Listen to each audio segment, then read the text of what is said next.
اعوذ باللہ من الشیطان الرجیم۔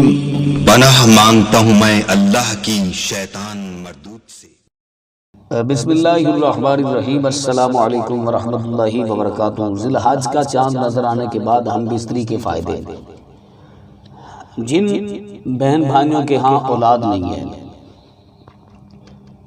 حضرت ابراہیم علیہ السلام نے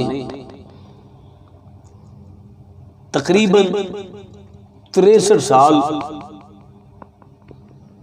یا 70 سال تک دعائیں کی کہ یا اللہ مجھے نیک اور صالح بیٹا عطا فرما۔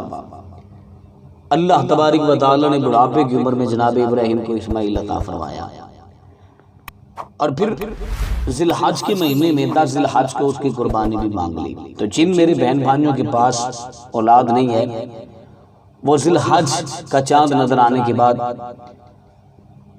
ربی حب لی من الصالحین کا ورد بکثرت کریں۔ ربی حب لی من الصالحین، میں وہ دعا بتا رہا ہوں جو جناب حضرت ابراہیم علیہ السلام کیا کرتے تھے۔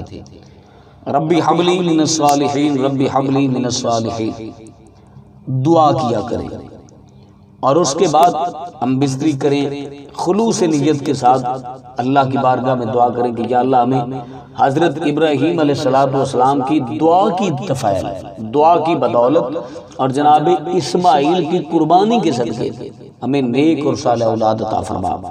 تو انشاءاللہ عز و جل اللہ سبحانہ تعالی ضرور آپ کو نیک اور صالح اولاد عطا فرمائے گا، بشرط یہ کہ خلوص نیت کے ساتھ کریں۔ اور ربی حب لی من الصالحین ان 10 دنوں میں بکثرت بڑھے، اور جناب ابراہیم اور اسماعیل کا واسطہ دے کر خدا کی بارگاہ میں عرض کریں، تو انشاءاللہ خدا ضرور نیک نرینہ صالح فرما بردار اولاد سے آپ کو نوازے گا۔ تو مجھے امید ہے کہ آج کی میری ویڈیو آپ کو اچھی لگی ہوگی۔ اپنا اپنی فیملی کا بہت سارا خیال رکھیے گا۔ اللہ